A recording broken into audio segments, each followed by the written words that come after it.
All right, let's do a quick run through of how to install OpenFOAM. So navigate yourself to openfoam.org. So I'm already there on this site.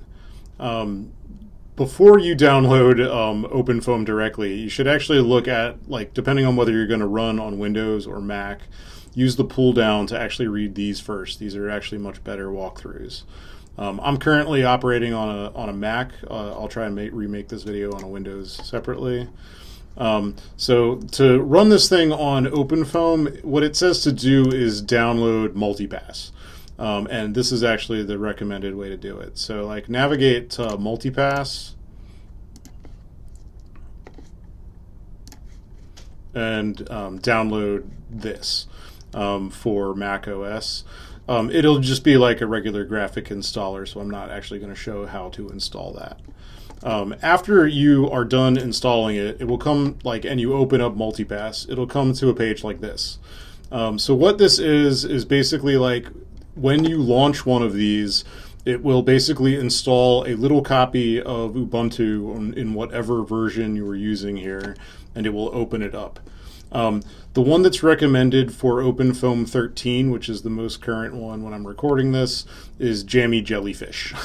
So this is Ubuntu 22.04. Before you actually launch it, I recommend, first of all, that you rename it from Jammy Jellyfish to something else. So when on my own installation, I call this OpenFOAM. For this, I'm going to call it OpenFOAM Demo. I'm just going to no dashes. Okay, fine, whatever. No under things. You get to choose some information about the resources that it uses. So I'm actually not sure. So, like, this Mac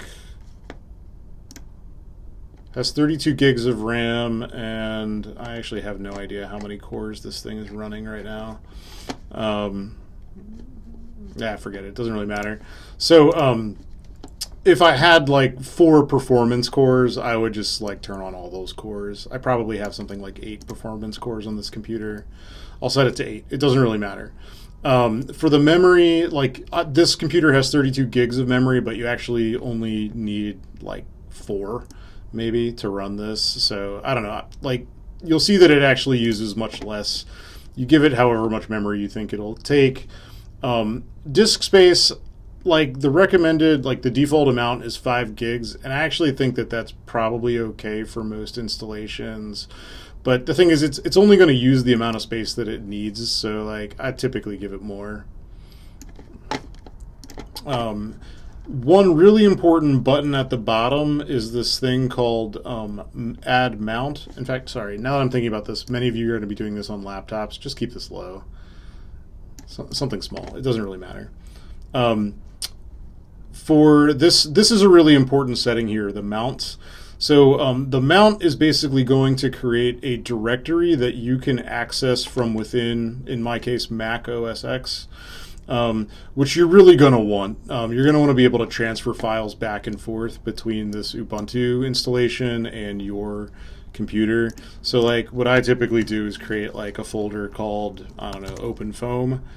I believe this computer that I'm on already has one called OpenFOAM, so I'll just call it OpenFOAM Demo. And so, like, it'll create one that's on OS X, Mac, and another one that's within the Ubuntu one. So whenever you actually, like, put a file in here, it's actually going to make it exposed so that you can edit it in Mac here.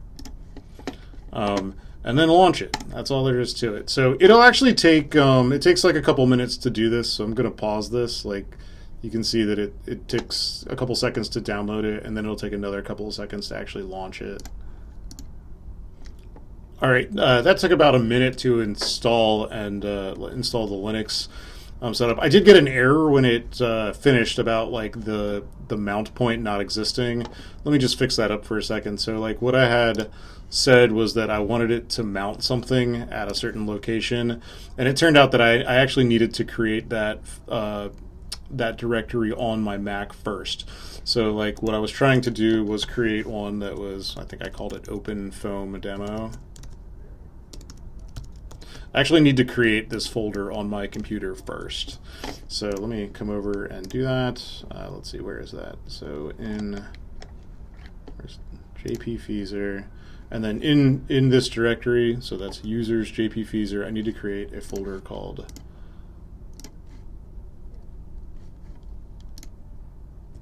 OpenFOAM demo. And now it should be able to do that even while the instance is still running. I think it can do that. Okay, done. So now anytime I send like a file from here, it'll go directly into OpenFOAM, or I mean into our instance. So let's see, to get back, so I'm currently in the details tab. I'll go back to shells. So in Linux, when you open stuff up, it's always going to open up to a command prompt. So this little green thing down here, this is the command prompt. So everything has to be done from here initially, because we haven't installed like a graphical user interface. I think there might be a way to do that from in here, but I haven't taken the trouble to do that. So now we're in our instance of Linux called OpenFOAM demo, and we have a command line. Right now, OpenFOAM is not installed. We're just in Linux. So let's go back to our instructions. So our instructions said to install Multipass. So we did that. There's all these other things you can check to see whether it's working, but I assume it's all working. So let's keep going down. Installing OpenFOAM. So now we're here. So it says basically look at the instructions. So we'll do the OpenFOAM version 13. So I'll click on that, and that'll take me to a new page, and we're going to install the one that's for whatever it is, like 22.02. So it suggests doing some updating of your Linux package when you first get in here. You can do this if you want to. I guess I'll do that really fast. I'll really speed through this, but you just copy and paste each line one at a time. So like I'll copy this line over to my shell, paste it, run it. I don't know how long this is going to take, so I'm going to pause this video. All right, that took about 2 seconds. So let's go back. So the next line it said was to update this. So basically it's just like looking for updated repositories. So we'll copy the next line. Oop, not that one. This one. Copy, paste. And what's it say? Adding repository. Okay, fine, whatever. Let's see, how long is that going to take? Okay, done.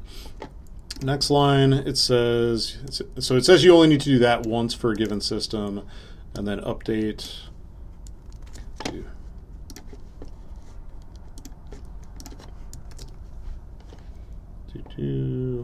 okay, it's got that. And then last one is to actually install OpenFOAM. Done. This one I think takes a little longer. This takes about 10 minutes, I think. So I'm going to pause this again.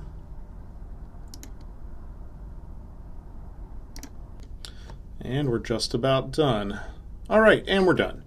Okay, so we should have a working OpenFOAM installation at this point. So, okay, again, like after you install it, it says that, I don't think you actually have to do this right away, but like you can update like your system if you want. But since we just installed it, it should be pretty solid.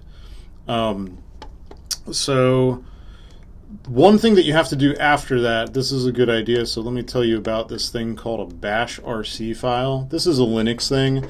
Essentially, there's a file that is in your default directory, like so when you first enter your command prompt, it always goes to this folder. In that, there's a file called bash rc. So bash is the command language that we're using, like on the command line, and rc, I forget what it stands for, but it's essentially like your default settings. So what it does is it's like a file that has a bunch of settings in it that essentially tells the operating system where to look for your OpenFOAM app. So what it wants us to do is go in and edit that file. I actually don't use this gedit.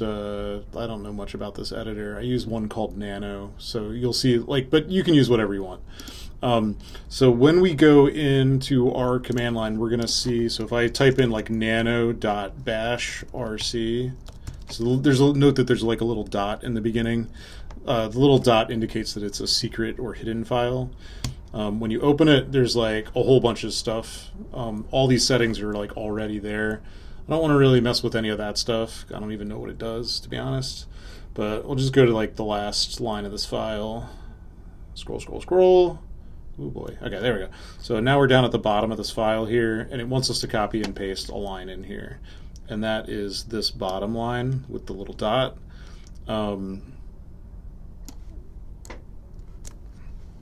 So this basically what it does is it'll set up your OpenFOAM environment for the for the system so that it knows where to look for stuff. Oh yeah, just a little bit of word about saving stuff. So if you use the nano shell that I'm using here, you'll see all these like little things down at the bottom that tell you how to like do basic things. The main thing here, it's a very strange system. They use the word write out when they mean save. So like Control O saves, or like it asks you whether you want to save, and then you just click enter and it saves, and Control X exits out of this thing. So now I'm back and it's modified that file. Now that we've modified the file, if we want to load it back up, if we want to load those settings, we can either close the shell we're in and reopen it, or a faster way is just to type the word source -rc. And then it will load everything that was in that file, including the OpenFOAM stuff. Okay, so you follow these instructions. You can tell whether everything is there. So foam run is the application that is actually OpenFOAM trying to like run a case file. So if you do foam run help, it'll bring up the help for that app or for that command line file. And if it gives you some help, that means that it knows where OpenFOAM is. And in fact, at the bottom it says it's using OpenFOAM 13, and that means that we have an installation file.